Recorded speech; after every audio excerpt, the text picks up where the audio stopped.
everyone, good morning. Today's question is, how do I know if I'm singing from the diaphragm? That's an interesting question. Your voice is air controlled by muscles. The first muscle that controls the air is your diaphragm, which means that if you're alive, you're using your diaphragm. There's an interesting myth going around that actually circulated 300 years ago by priests and monks who created vocal technique before science existed in the way that it does now.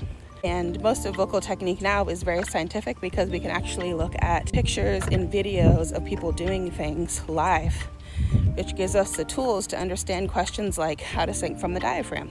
The reality, and I'm sorry for the buzzkill, but the reality is that you are always singing from your diaphragm. You're always speaking from your diaphragm because your diaphragm is the muscle that makes you breathe. So if you stopped breathing, you'd have a much harder problem than not being able to sing well. You'd be dead. So just know that you're always using your diaphragm when you're singing and when you're speaking. But you can use your diaphragm more or less. And that's what people really mean is, are you using your diaphragm enough? Okay? Now, a lot of the emotions that you have will help you understand how to use your diaphragm better. So think of the emotion of anger. If you're yelling at someone and screaming at someone, it's almost impossible to run out of breath or run out of voice while doing that.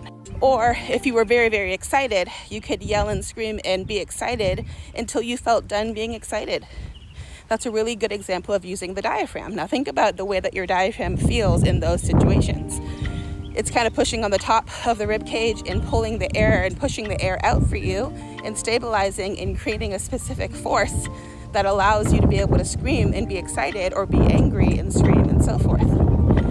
If you think about the emotion of, say, like nervousness or anxiousness, we tend to hyperventilate.